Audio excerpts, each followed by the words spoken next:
Assalamualaikum warahmatullahi wabarakatuh. Salam sejahtera untuk kita sekalian. Pada kesempatan ini, saya akan membahas materi TKA Produk Kreatif kelas 12 TKJ dengan kompetensi dasar menganalisis proposal usaha. Kita masuk pada bagian yang pertama, yaitu pengertian proposal usaha. Jadi proposal usaha itu adalah merupakan suatu dokumen yang tertulis, di mana di dalamnya itu berisi gambaran tentang rencana usaha yang akan kita buka secara sistematis dengan tujuan untuk meyakinkan calon investor mitra kita atau pihak sekolah agar bersedia memberikan dukungan. Dukungan itu bisa berupa modal, bisa berupa izin, fasilitas usaha, dan lain-lain sebagainya kepada bisnis yang akan kita rencanakan. Di dalam membuka suatu kegiatan usaha, itu harus sesuai dengan kompetensi keahlian kita. Karena kita adalah siswa SMK jurusan TKJ, maka usaha yang akan kita rintis itu bisa berupa usaha jasa seperti servis komputer, usaha jasa instalasi jaringan komputer dan internet. Bisa juga kita membuat pelayanan pembuatan website sekolah atau UMKM. Kita bisa buat desain grafis digital dan lain sebagainya. B. Tujuan proposal usaha. Yang pertama, menjalankan ide atau gagasan usaha secara rinci kepada pihak yang berkepentingan, sehingga pihak yang berkepentingan dalam hal ini adalah investor mitra itu dapat memahami apa yang menjadi ide atau gagasan daripada seorang wirausaha tersebut. Yang kedua adalah merinci kebutuhan modal dan potensi keuntungan usaha yang dikembangkan. Jadi di dalam proposal usaha itu dirinci, bukan hanya disebutkan nominal modal yang dibutuhkan, tetapi nominal modal itu harus dibuat rincian yang jelas untuk apa saja modal usaha yang dibutuhkan itu. Kemudian juga harus memaparkan tentang kemungkinan keuntungan yang diperoleh setelah usaha itu dikembangkan. Jadi berapa keuntungan dari usaha yang dikembangkan tersebut. Dengan demikian, maka seorang investor ataupun pihak lain yang menjadi tujuan proposal itu dapat bisa mengambil suatu kesimpulan setelah membaca proposal. Kemudian yang ketiga adalah menjadi acuan pelaksanaan dan pengawasan usaha. Agar suatu usaha itu dapat berjalan dengan baik, ya, harus ada acuan. Jadi dia mengacu kemana usaha itu.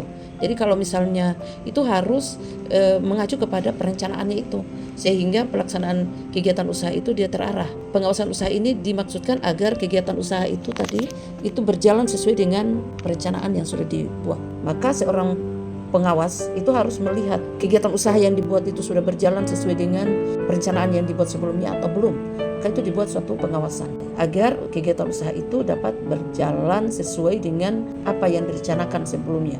Yang keempat adalah memudahkan dan memperoleh dukungan dana, fasilitas atau kerjasama dengan memaparkan apa yang menjadi ide, berapa banyak kebutuhan dana dan merinci kebutuhan dana itu, kemudian perencanaan yang matang di dalam suatu kegiatan usaha itu, maka bagi pihak yang berkepentingan dalam hal ini adalah investor mitra itu akan mudah mengambil suatu kesimpulan di dalam memberikan dukungan terhadap usaha yang dibuat tersebut. C adalah struktur dan komponen proposal usaha. Itu berisi beberapa hal. Yang pertama adalah judul proposal. Di dalam judul proposal itu kita akan masukkan nama usaha kita, misalnya proposal usaha jasa servis komputer, gitu ya. Kemudian yang kedua adalah latar belakang usaha. Jadi kalau di dalam latar belakang usaha itu kita masukkan juga alasan bisnis itu dibangun. Ya tadi kalau yang awal tadi saya sudah jelaskan bahwa alasan bisnis itu dibangun itu karena biasanya ada problem atau masalah di lingkungan konsumen atau masyarakat sekitar kita, di mana kebutuhan yang tidak terpenuhi secara menyeluruh atau secara keseluruhan mengakibatkan munculnya ide atau gagasan bagi seorang wirausaha untuk membangun suatu usaha. Tujuannya ya tentu adalah untuk memenuhi kebutuhan konsumen. Di sisi lain bagi seorang wirausaha adalah untuk memperoleh keuntungan bagi suatu kegiatan usaha. Kemudian di bagian latar belakang juga selain itu yang dimasukkan adalah bagaimana peluang pasar daripada usaha yang akan kita buat. Sebelum kita membuka suatu usaha ini, melakukan riset pasar atau penelitian pasar untuk mendapatkan gambaran seperti apa sasaran pasar yang akan kita hadapi. Yang ketiga adalah tujuan usaha, berisi sasaran yang ingin dicapai baik dari segi ekonomi, sosial maupun pendidikan. Kalau dari segi ekonomi tentunya adalah untuk memperoleh keuntungan bagi pihak wirausaha. Karena setiap usaha harapannya adalah untuk memperoleh keuntungan. Dari segi sosialnya tentunya adalah untuk mengatasi problem atau masalah yang terjadi pada pihak konsumen ataupun masyarakat di lingkungan wirausaha.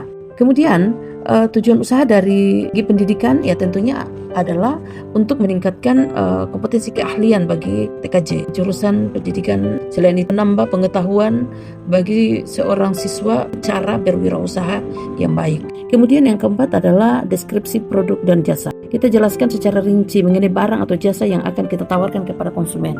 Jadi kalau misalnya usaha servis komputer dan jaringan TKJ, maka kita akan rincikan, kita buat penjelasan secara rinci mengenai usaha servis komputer dan jaringan tersebut seperti apa. Kemudian berikutnya adalah analisa pasar. Analisa pasar itu ya di situ akan kita jelaskan gambaran tentang target pasar. Sebelum membuka suatu usaha, itu harus dilakukan riset pasar supaya kita bisa memahami apa yang menjadi target pasar kita, sasaran pasar kita itu seperti apa. Bagaimana pesaing kita, bagaimana keunggulan produk dan jasa yang kita tawarkan kepada konsumen atau masyarakat, dan bagaimana strategi pemasaran yang kita akan lakukan.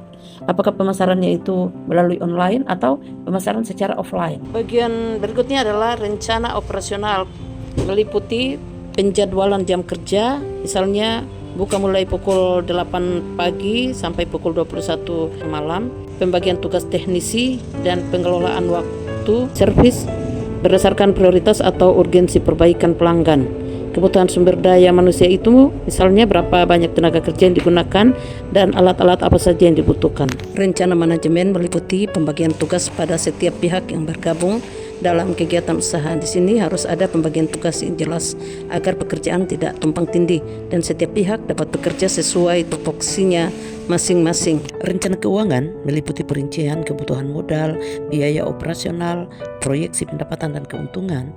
Biaya itu biasanya meliputi biaya tetap yang tidak berubah berapapun pertambahan produksi yang dilakukan, sedangkan biaya variabel itu mengalami perubahan seiring dengan peningkatan jumlah produksi. Penutup itu meliputi catatan tentang harapan dan permohonan kesediaan pihak terkait untuk memberikan dukungan kepada usaha yang akan kita jalankan. Selanjutnya adalah langkah-langkah menganalisis proposal usaha. Menelaah kelengkapan struktur dan bagian dalam proposal. Memastikan bahwa tujuan usaha jelas, realistis, dan sesuai dengan peluang usaha. Menilai inovasi produk yang ditawarkan apakah unik, bermanfaat, dan relevan untuk kebutuhan konsumen.